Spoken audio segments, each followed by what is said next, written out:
안녕하세요. 네. 이번 시간부터 2019년 단계형 문제풀이 마지막 단계죠. 그래서 실전 모의고사 반의 실시를 하도록 할게요. 그동안에 이제 기출문제 분석반이랑 두 번째로는 단원별 문제풀이 반 이렇게 진행을 해왔는데요. 그래서 그 단계에서 여러분들이 이제 정리를 하신 내용들을 실전에서는 어떻게 적용을 할 것인지, 물론 모의고사이긴 하지만 실전에서 나오는 문제와 비슷한 출제 비중을 가지고 수질이 가장 많은 비중을 차지하고 있고, 그 다음에 대기, 폐기물, 소음, 진동, 토양 이런 식으로 나온 것들처럼 좀 비중을 좀 비슷하게 해가지고 모의고사 반을 실시를 할 거예요. 그러니까 이 모의고사 반을 여러분들이 시험을 그러니까 공부를 하실 때에는 수업을 들으시기 이전에 시간을 정해 놓으시고, 그러니까 대략적으로 이제 단위 시간은 초시계라든지 스탑워치 같은 것들을 이용을 해서 여러분들이 그 시간 내에 푸실 수 있는 좀 연습을 기르시는 시간이 되셨으면 좋겠고요. 마찬가지로 문제풀이반은 마지막으로 여러분들이 정리를 하시는 시간이기 때문에 기존에 있는 이론을 정리를 하시면 되겠고요. 그 다음에 학원에서 운영하는 카페가 있어요. 그래서 네이버 카페에 진통카페라고 치시면 거기 각종 환경직뿐만 아니라 나머지 기술직에 관련된 질문이라든지 이런 거 다 올리실 수 있으시니까 카페 많이 활용하셨으면 좋겠어요. 그러면 시작을 해볼까요? 오늘 1회 모의고사 푸시는 시간은 난이도를 봤을 때 그렇게 높지는 않았기 때문에 1회 모의고사는 좀 짧은 시간 안에 여러분들이 푸셨으면 하는 바람으로 문제풀이를 해볼게요. 첫 번째로 보시면은 강변여과에 대한 설명 중 틀린 것은 이라고 했는데요. 강변여과는 지하수를 간접적으로 취소하는 방법에는 두 가지가 있다고 그랬잖아요. 그쵸? 그래서 강변여과와 하상여과가 있다고 그랬어요. 그래서 첫 번째로는 일단 문제 먼저 보고 정리를 해드릴 거는 정리를 해드리도록 할게요. 강변여과수는 하천 표류수 취소에 따른 취약점을 개선할 수 있다라고 했어요. 표류수 같은 경우에는 지표수를 말하는 거고, 이제 하천수 자체 지표수나 아니면 하천수 자체를 우리가 취소를 할 경우에는 부유물질이라든지 아니면 여러 가지 부유협작물이라든지 이런 것들이 들어올 수 있는 가능성이 있기 때문에 이런 것들을 걸러내주는 그런 간접 취소 방법, 지하수를 간접 취소하는 방법들을 사용함으로써 취약점을 개선을 할 수가 있죠. 두 번째로는 강변여과는 독일이나 프랑스 등의 유럽에서 1800년대부터 널리 이용되는 수자원 이용 방식이다. 그래서 유럽식과 미국식이 있죠. 주로 이제 유럽에서 많이 사용하는 거는 강변여과식을 말하는 거고, 하상여과는 미국에서 많이 사용하는 방법이죠.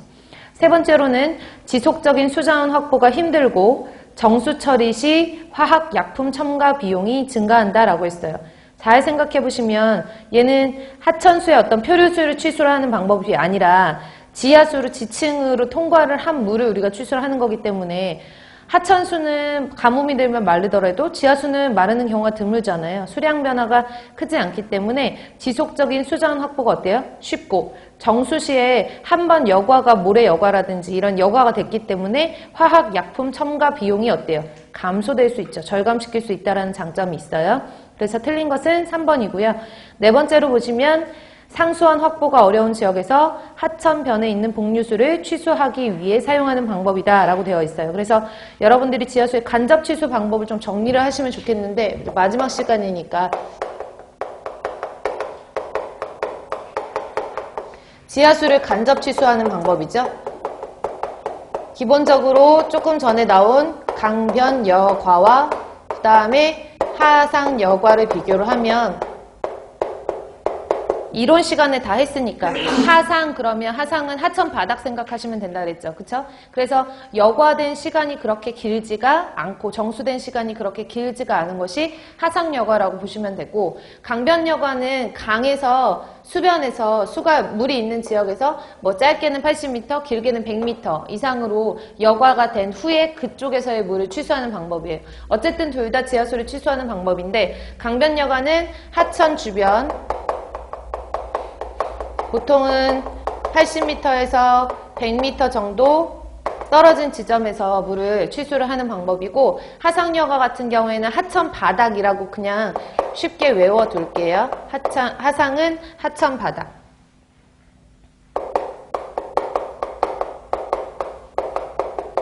여과 시간을 보면 강변여과는 여과 시간이 어때요? 길겠죠. 그쵸? 그래서 여과 시간이 길고 뭐 여가 시간이라든지 정화 시간이 길지 않고, 그러면 오랜 시간 동안 강변여과는 여과가 됐기 때문에 산소가 조금 더 부족한 상태가 많겠죠. 그래서 환원 상태라고 보시면, 하상여과는 강변여과에 비해서는 여과 시간이 짧기 때문에 물속에 존재하는 산소가 어느 정도는 존재하는 산화 상태라고 얘기를 할 수가 있죠. 일반적으로 강변여과 같은 경우에 환원 상태를 유지를 하기 때문에 물속에 있는 철이라든지 망간 같은 것들이 환원된 상태 이가 이온으로 존재를 하죠. 맞죠? 그래서 얘네들은 물속에 존재를 하고 수중에 존재해. 그 다음에 하상여과 같은 경우에는 철이나 망간이 산화 상태로 존재를 하기 때문에 삼가형대로 존재를 할 수가 있겠죠. 그쵸?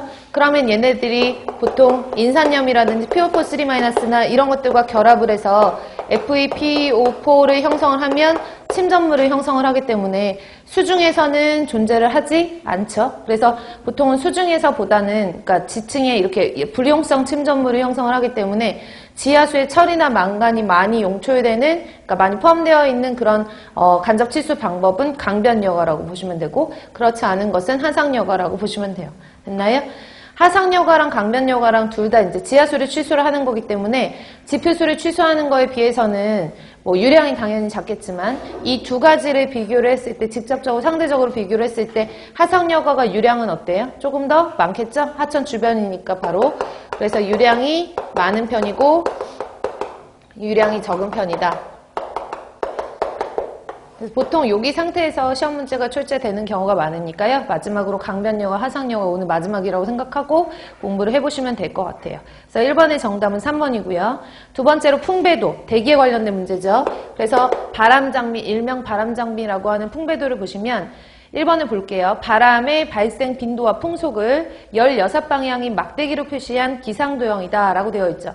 16방향도 맞지만 8방향으로 표시하는 경우도 있어요. 그래서 16방향 또는 8방향으로 표시한 기상도형을 말하죠. 정온 발생 빈도는, 정온이라는 얘기는 온도 차이가 별로 없다는 얘기잖아요. 그쵸? 그럼 온도 차이가 별로 없을 경우에는 우리가 온도 차이에 의한 어떤 바람의 발생, 무풍 상태라고 간주를 하기 때문에 정온 발생 빈도는 동심원상이 있다. 바람장미 기억하세요? 동심원이 이렇게 있고 그 다음에 여기에 이제 막대기를 이렇게 그려놓은 상태로 16방향으로 이렇게 그려놓은 거죠. 그쵸? 기억나시죠? 이렇게 그려놓고 막대기의 굵기는 뭐를 의미해요? 풍, 속을 의미하는 거고, 막대기의 길이가 여기가 가장 길고 여기는 짧고 뭐 이쪽은 더 짧고 뭐 이런 식으로 막대기가 되어 있다라고 하면 이 가장 긴 그 막대기의 길이가 가장 긴 부분이 주풍이라고 하는 거죠. 주풍.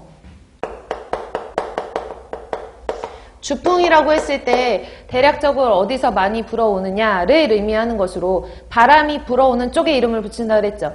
얘가 지금 보면은 북쪽이고 여기가 남쪽이고 서라고 했을 때 학생들이 많이 헷갈려 하시는 게 이쪽에서 불어온다라고 생각하면 어느 쪽이냐? 남서쪽으로 불어온다 이렇게 얘기하시는 분들이 계시는데 바람은 불어오는 쪽, 어디서 불어오는지에 이름을 붙여주는 거예요. 그쵸? 그러니까 얘는 무슨 풍? 북동풍이 주풍이 된다. 이런 식으로 16방향의 막대기로 표시하면서 중간 부분에는 무풍 상태, 즉 정온 상태를 의미하는 동심 원상에다가 표시를 하고요. 막대기 굵기와 색상으로 풍향을 알 수 있다. 아니죠. 풍향은 조금 전에 말씀드렸다시피 막대기의 길이로 나타내는 거고요. 막대기 굵기는 뭐를 표시해요? 풍속을 나타내는 거죠. 이해 가시나요? 그리고 네 번째로 보시면 풍향에서 가장 빈도수가 큰 바람을 무슨 풍? 주풍이라고 얘기를 한다. 전체 방향량을 100%로 얘기를 했을 때 막대 길이를 가지고 표시를 하는 거죠. 어디서 주로 불어왔느냐. 그래서 바람이 불어오는 쪽으로 해서 막대가 가장 긴 쪽이 뭐다? 주풍이다 라고 하는 거 기억해 놓으시고요. 그 다음에 여기 정온 상태, 즉 무풍을 의미를 할 때에는 환경공학에서는 지금까지 출제된 건